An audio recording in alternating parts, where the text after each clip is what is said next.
आज की कहानी का शीर्षक है सरकारी नौकरी का जाल। आज के युग में सभी युवक सरकारी नौकरी के जाल में फंस रहे हैं।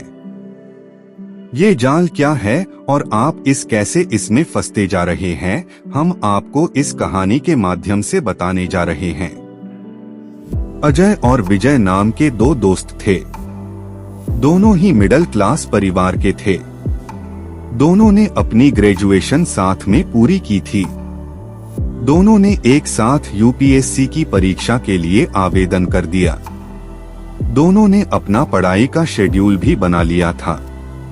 दोनों आपस में बात करने लगे। अजय ने कहा, तुम्हें पता है कि अगर हमारी सरकारी नौकरी लग गई तो हमारी कितनी तनख्वाह होगी। विजय ने कहा, हाँ, लाख रुपए तो होगी और लाल बत्ती वाली गाड़ी भी तो मिलेगी। अजय ने कहा, हाँ, और हमारे घर की हालत भी सुधर जाएंगी, सिर्फ एक बार नौकरी मिल जाए। उसके बाद मैं घर के लिए सब कुछ कर सकता हूँ। के हालात बिल्कुल भी ठीक नहीं है। मेरे पास और वक्त नहीं है बर्बाद करने के लिए।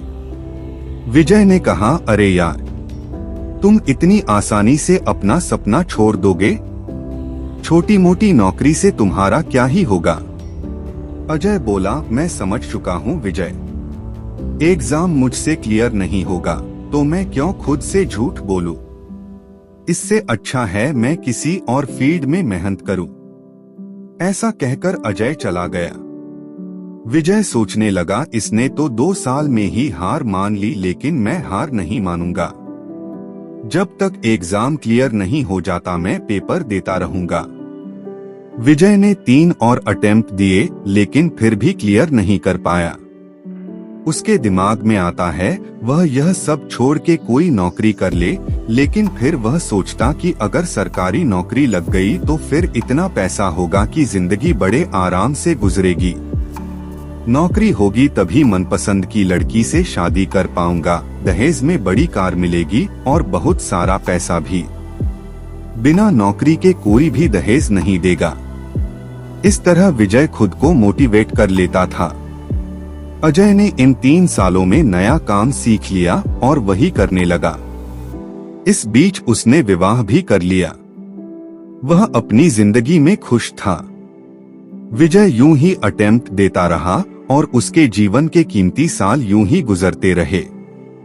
कुल मिलाकर उसने 8 बार प्रयास किया था, लेकिन हर बार वह विफल रहता।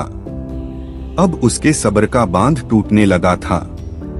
वह बहुत ज्यादा निराश हो गया था। उसे समझ नहीं आ रहा था कि वह अपनी जिंदगी को कैसे संभाले।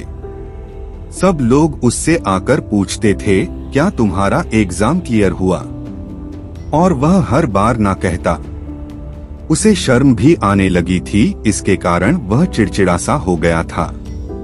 उसके मन में आत्महत्या के विचार आने लगे। ऐसे वक्त पर उसे अपने दोस्त अजय की याद आई। उसने उसे मिलने के लिए बुलाया। विजय ने कहा, मैं बहुत निराशा महसूस कर रहा हूँ, इसलिए मैंने तुम्हें बुलाया, अपना दिल हल्का करने के लिए। अजय ने कहा, हाँ, दोस्त होते ही किस लिए है। मैं समझ सकता हूँ, यह वक्त तुम्हारे लिए बहुत मुश्किल है। विजय ने कहा, तुमने बिल्कुल ठीक किया। सही टाइम पर तुम समझ गए कि इसमें समय देने से अच्छा है कोई नया काम सीख लो। तुमने दूसरी जगह ट्राई किया और आज तुम अपनी जिंदगी में खुश हो। अजय ने कहा, देखो विजय, मैं भी तुम्हारी तरह सरकारी नौकरी पाना चाहता था, बड़ा आदमी बनना चाहता था, लेकिन वक्त रहते मैं समझ गया। पता नहीं हमारे दिमाग में यह धारणा क्यों है कि अगर हम सरकारी नौकरी करेंगे तभी हम कामयाब कहलाएंगे। मैंने वक्त रहते अपने लिए सही फैसला लिया और तुम भी अब समझ जाओ, इसको छोड़कर किसी और फील्ड में जाओ। विजय ने कहा, तुम ठीक कह रहे हो। मुझ में भी औरों की तरह पैसों का लालच था कि नौकरी होगी तो दहेज मिलेगा, मान सम्मान मिलेगा। मेरी इसी सोच ने आज मेरी जिंदगी को इस मोड़ पर लाकर खड़ा कर दिया है। अजय ने कहा, अभी भी कुछ नहीं बिगड़ा, तुम नई शुरुआत कर सकते हो। इस शुरुआत में मैं भी तुम्हारा साथ दे दूंगा।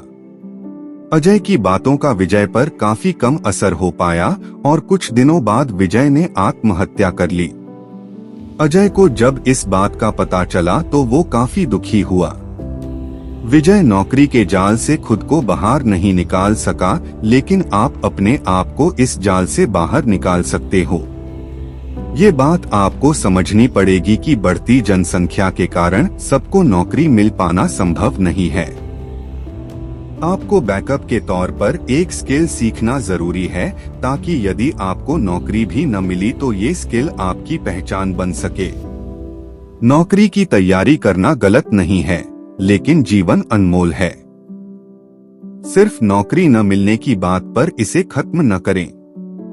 हेलो दोस्तों, उम्मीद है कि आपको ये स्टोरी अच्छी लगी होगी। स्टोरी अच्छी लगी हो तो स्टोरी को लाइक और अपने दोस्तों के साथ शेयर करें। तो मिलते हैं फिर ऐसी ही स्टोरी में नेक्स्ट स्टोरी वीडियो में। अगर आप इस चैनल पर नए हैं तो आप मेरे इस YouTube चैनल स्टोरी अड्डा बाय AP को सब्सक्राइब करें। Thanks for watching.